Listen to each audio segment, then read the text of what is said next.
On the edge of a great wide world, in a little town of gray stone and green hills, lived a girl named Ella.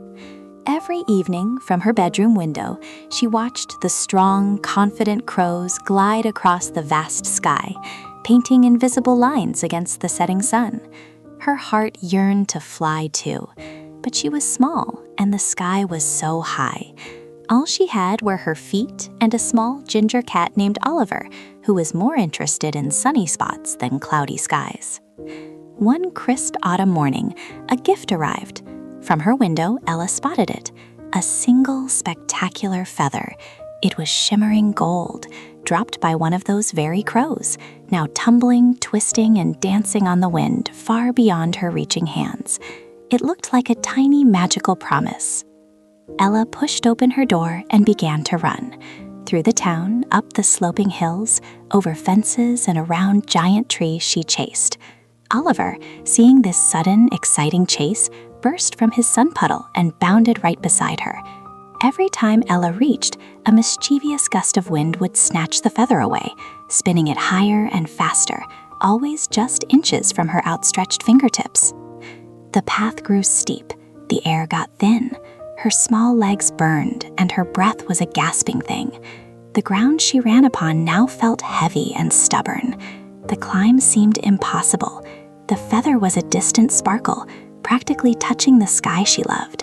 Ella was tired, and she was scared. The world felt much too big for a small girl. She stopped.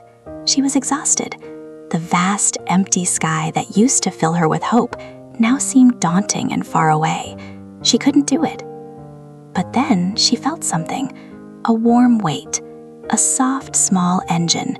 Oliver, the ginger cat, purring like a tiny drum, nudged his cool nose against her cheek, looking not at her, but straight up at the high sky, straight towards that distant sparkling feather.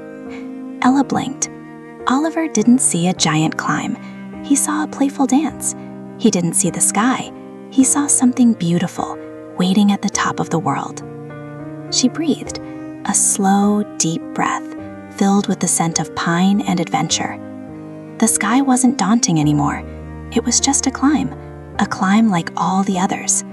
So she ran, faster than before, because she wasn't running just to catch something, but to get somewhere.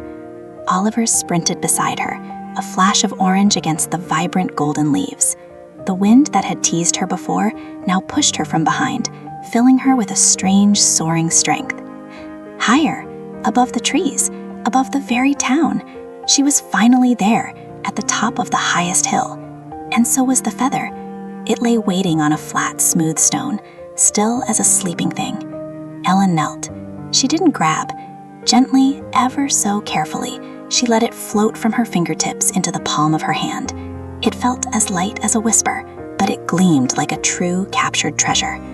Oliver sat, tail swishing, and looked down over the world with his gold-eyed wisdom. Ella knew then, she didn't need to be born with wings to reach the highest places. She only needed the single, simple, bold decision to climb. She looked at the giant, friendly sky. It wasn't far away. It was waiting right there, just above her brave, happy heart.